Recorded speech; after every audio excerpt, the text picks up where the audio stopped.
पल्लवी भुटेकर केस. पल्लवी अखेर नातेवाईकांचा संशय खरा ठरला. पल्लवीचा खून झाल्याचे वैद्यकीय अहवालातून स्पष्ट झाले आहे. महागाव. 16 डिसेंबर रोजी पल्लवी विकास भुटेकर वय 23 या विवाहितेने आत्महत्या केली नसून तिचा खून झाल्याचा संशय तिच्या नातेवाईकांनी व्यक्त केला होता. यासाठी पोलिसांनी सासरच्या मंडळीवर गुन्हा दाखल करावा यासाठी आंदोलनही केले होते. अखेर गुरुवारी रोजी वैद्यकीय अधिकाऱ्याने दिलेल्या प्राथमिक अहवालानुसार ही आत्महत्या नसून खून असल्याच्या विषयाला जणू दुजोरा मिळाला आहे. पल्लवी विकास भुटेकर वय 23 या विवाहितेचा मृतदेह सोमवारी 16 तारखेला सकाळी मुडाणा येथे शेतातील विहिरीत आढळून आला.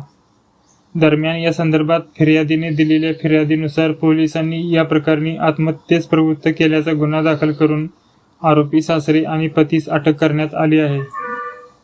गुरुवारी दिनांक 19 डिसेंबर रोजी पल्लवीची आत्महत्या नसून खून झाला असल्याची यवतमाळ येथील वैद्यकीय अधिकाऱ्यांनी दिलेल्या प्राथमिक अहवालात माहिती नमूद असल्याचे ठाणेकर धनराज निळे यांनी दैनिक सकाळशी बोलताना सांगितलं आहे.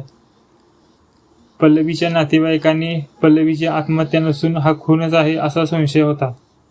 अखिल भारतीय वडार सक्षम संघाचे प्रदेशाध्यक्ष विलास पवार व भटक्या जाती विमुक्त जमातीचे प्रदेशाध्यक्ष संगीता पवार आणि पल्लवीच्या आईवडिलांनी पल्लवीचे शवविच्छेदन यवतमाळ जिल्हा रुग्णालयात इन कॅमेरा करण्याची मागणी लावून धरली होती. यात आम्ही खुनाचा नवीन भारतीय न्याय संहितानुसार कलम BNS 103 नुसार गुन्हा सुद्धा दाखल केला असून या गुन्ह्यात अटक असलेल्या आरोपींना महागाव येथील न्यायालयात हजर केले असता 5 दिवसांचा PCR मिळाला आहे. यातील अन्य आरोपी सुद्धा आम्ही लवकरच अटक करू, असे ठाणेदार धनराज निळे यांनी सांगितलं आहे. राजकीय लोकांच्या दबावाने एका मागासवर्गीय विवाहितेवर अन्याय करण्यात आला. तिच्या हत्येला आत्महत्येचे स्वरूप देण्याचे काम पोलीस प्रशासनाने केले आहे.